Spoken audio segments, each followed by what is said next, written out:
বাড়ি বানানোর সময় একটা ছোট্ট ভুল পুরো বাড়ি ধসে দিতে পারে।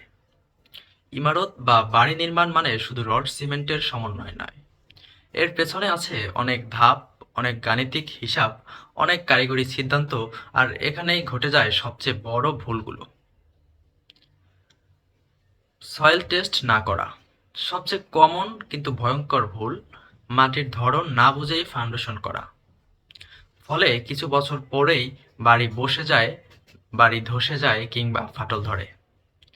ভুল ফাউন্ডেশন ডিজাইন করা, প্রকৌশলী ছাড়াই অনেক জায়গায় নিজের মতো করে ফাউন্ডেশন তৈরি করা হয়, কিন্তু ফাউন্ডেশন যদি দুর্বল হয় পুরো বিল্ডিংই ঝুঁকির মধ্যে থেকে যায়।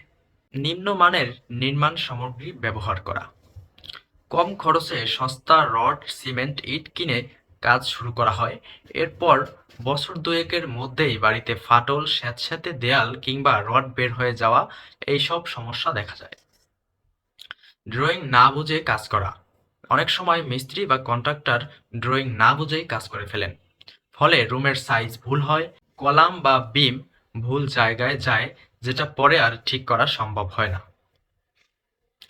সঠিক সুপারভিশন না থাকা, সাইট ইঞ্জিনিয়ার বা প্রকৌশলীর তদারকি ছাড়া কাজ করলে অনেক ভুল চোখ এড়িয়ে যায়।